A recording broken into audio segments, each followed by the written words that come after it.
on reparlera probablement de la psychoéducation, puisque Lucie, vous êtes passée par là, mais auparavant, il faut préciser qu'il y a eu 10 ans avant que le diagnostic ne soit posé pour vous, et probablement ces 10 ans de souffrance, entre autres.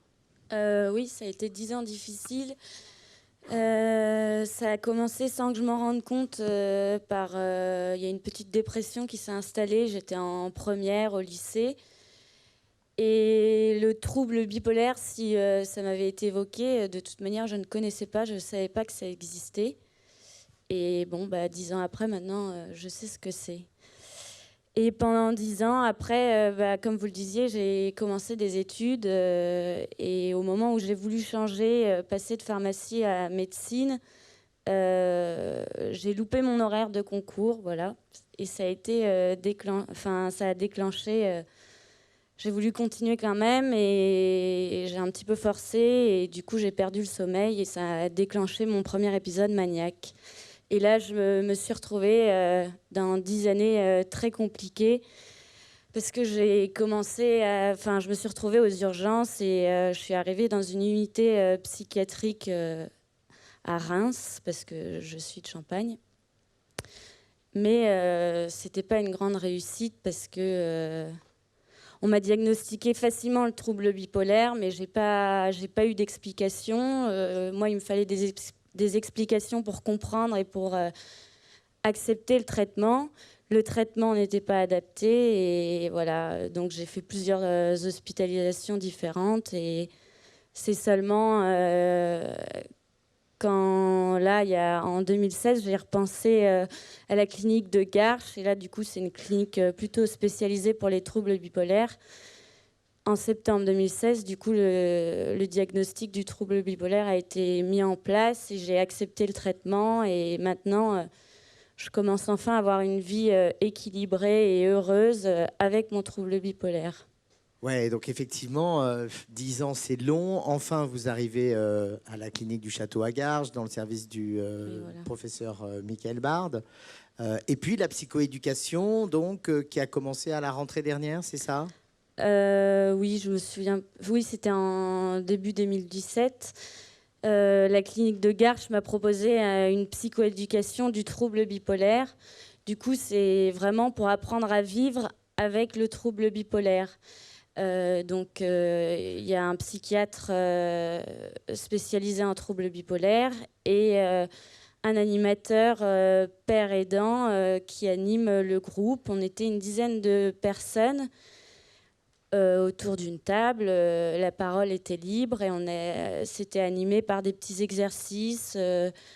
Quand on arrivait, chacun disait un mot et ça évoquait un peu notre état. Et du coup, voilà, parfois, il y avait des personnes qui étaient mieux, d'autres moins bien. Et le fait qu'on ait tous vécu des expériences difficiles, on se sentait libre en parole. Et ce qui était vraiment enrichissant, c'est la présence de l'animateur père aidant qui également avait un trouble bipolaire.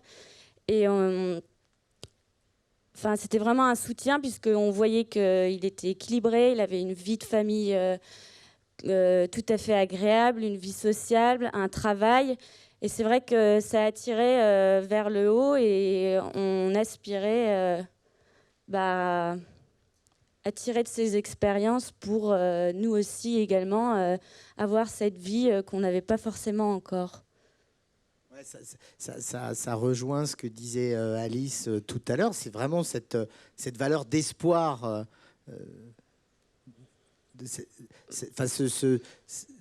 Dites-moi si je me trompe. Avoir à l'esprit que le rétablissement, il est accessible à tous, même si c'est difficile, même si ça prend du temps. Oui, c'est ça. Chacun arrivait, on avait eu des diagnostics au bout de certaines années. Le parcours, il est différent pour chacun.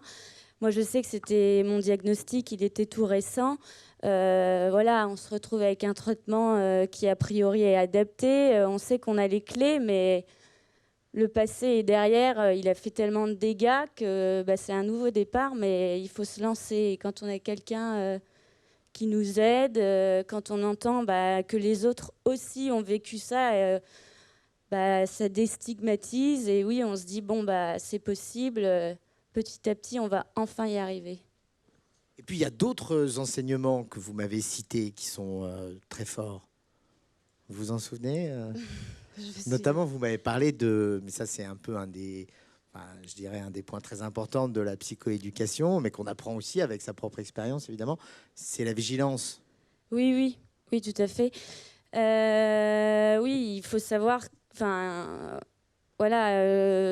sait que avoir une vie équilibrée, c'est possible, mais il faut toujours avoir dans un coin de sa tête que faut rester vigilant et qu'une rechute, ça peut arriver.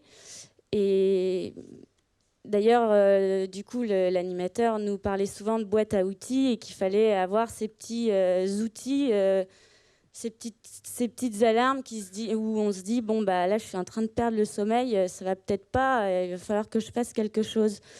Et c'est vrai que je pense qu'il vaut mieux toujours trouver quelque chose en amont avant que ce soit trop tard. Et il y a plein de petites choses où, en fait, quand on est bien, parce que c'est souvent comme ça, on a des périodes où on est bien et où on est moins bien avant d'être vraiment mieux. Bon, voilà, je suis jeune, mais c'est pas pour ça que j'ai pas eu des idées noires. Et quand j'étais autour de la table en psychoéducation, je me suis dit, mais en fait, ces idées noires, je pense qu'il y en a beaucoup qui en ont parce que voilà, ça fait partie de la maladie. Et le jour J, quand ça arrive, on est pris au dépourvu, on a envie de le dire à personne. Mais en fait, ce qu'il faut faire, je pense, c'est prévenir une personne proche à qui on a confiance, lui en parler quand on est bien et lui dire, écoute, si tu n'as plus trop de nouvelles ou si un jour je t'appelle mais j'ose pas te le dire, sache-le, voilà, faut vraiment, je pense, quand on est bien, oui, dire les choses et installer un peu un protocole en amont. Et du coup, je pense que c'était là-dessus vous vouliez en revenir. Ce que j'ai fait, je l'ai là même, j'ai fait un petit papier, j'ai appelé ça trousse de secours. Et dessus, j'ai marqué le numéro de mes parents. Je l'ai donné d'ailleurs à chaque membre de ma famille parce que ces 10 ans, c'est des difficultés pour nous, mais c'est aussi des difficultés pour la famille. Et voilà, ils font tout ce qu'ils peuvent pour nous aider. Mais du coup, j'ai voulu leur donner cette petite trousse de secours en rappelant mes médicaments, que si je commençais à plus dormir, il fallait me demander si j'avais bien pris mon traitement. Et j'ai remis aussi le nom de mon psychiatre et le nom de la clinique où j'avais envie d'aller si ça n'allait pas bien. Mais juste en conclusion, je dirais que voilà, plus on prépare avant, une fois quand on est bien, quand on a compris que le sommeil c'était important, que certaines choses étaient importantes, et tout ça faut le préparer avant et comme ça évite des rechutes. Et les rechutes, c'est vrai que c'est de nouveau des difficultés et on repart pas à zéro, mais à chaque fois ça fait des nouvelles difficultés dans notre vie et parfois elle a déjà été suffisamment compliquée, donc si on peut les éviter, c'est mieux. Bravo.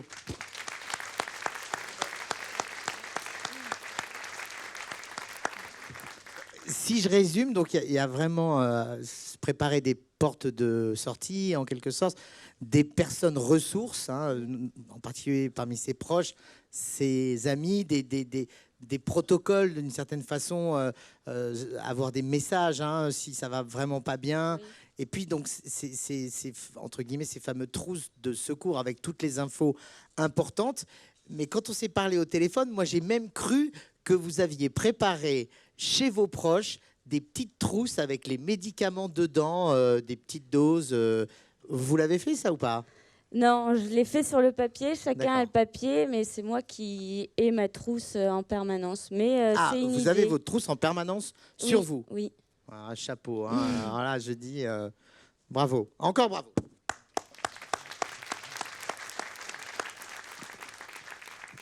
Bon, et puis, à toutes les deux, Alice, vous êtes médiateur pair, donc c'est vous qui animez des groupes de psychoéducation.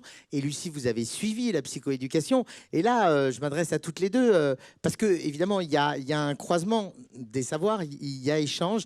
Et toutes les deux, vous m'avez fait part de bénéfices dans cet échange. Et du coup, ça me fait penser quand même auparavant. Oubliez cette question-là, enfin, on va y venir. Y a quand même quelque chose de singulier qui a fait tilt dans ma petite tête à propos de vos deux parcours. Finalement, j'ai l'impression, en tout cas, Alice, vous l'avez mentionné, mais je pense que Lucie, ça vous a peut-être aidé, vous allez me le dire. Toutes les deux, vous avez peut-être visiblement été aidées par un parcours quand même assez riche au niveau études supérieures, au niveau expérience à l'étranger, etc. Est-ce que c'est le cas pour toutes les deux? Qu'est-ce que vous pouvez en dire?